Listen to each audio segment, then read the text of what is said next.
Hello guys, আসসালামু আলাইকুম। It's me Farid, another my new blog. তো ব্লগটি দেখতে হলে সাথেই থাকুন। আজকে আপনাদের দেখাবো মালয়েশিয়ার এক ইউনিটে কয়টা রুম থাকে। তো চলুন দেখে আসি। তো গাইস, এটা হচ্ছে এক ইউনিট, এটা হচ্ছে আরেক ইউনিট। তো চলুন এবার আমরা ভিতরে যাই। প্রথমে মেইন ডোর দিয়ে ভিতরে ঢুকলাম। ভিতরে ঢুকেই আমরা একটা হল রুম পেয়ে গেলাম। তারপর আমরা মাস্টার বেডে ঢুকলাম। মাস্টার বেডরুমের সাথে আছে অ্যাডজাস্ট বাথরুম, দেখেন। তারপর আবার আমরা হল রুমে বেরিয়ে গেলাম। হল রুমে বেরিয়ে আমরা বেড 2-তে চলে গেলাম।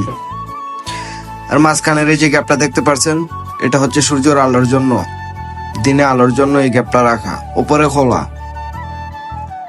তারপর আমরা চলে যাব আবার বাহিরে হল রুম থেকে চলে যাব এবার আমরা কিচেন রুম।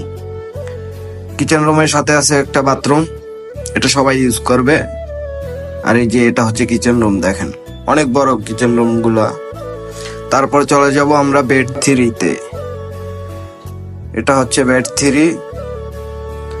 তারপর বারান্দা দেখেন, জাস্ট বাইরের ভিউটা দেখেন। আমার সবচেয়ে ভালো লাগছে এই পানির ট্যাঙ্কিটা, এটা বৃষ্টি আসলে অটোমেটিক ভরে যাবে। বাইরের ভিউটা দেখেন, জাস্ট ওয়াও।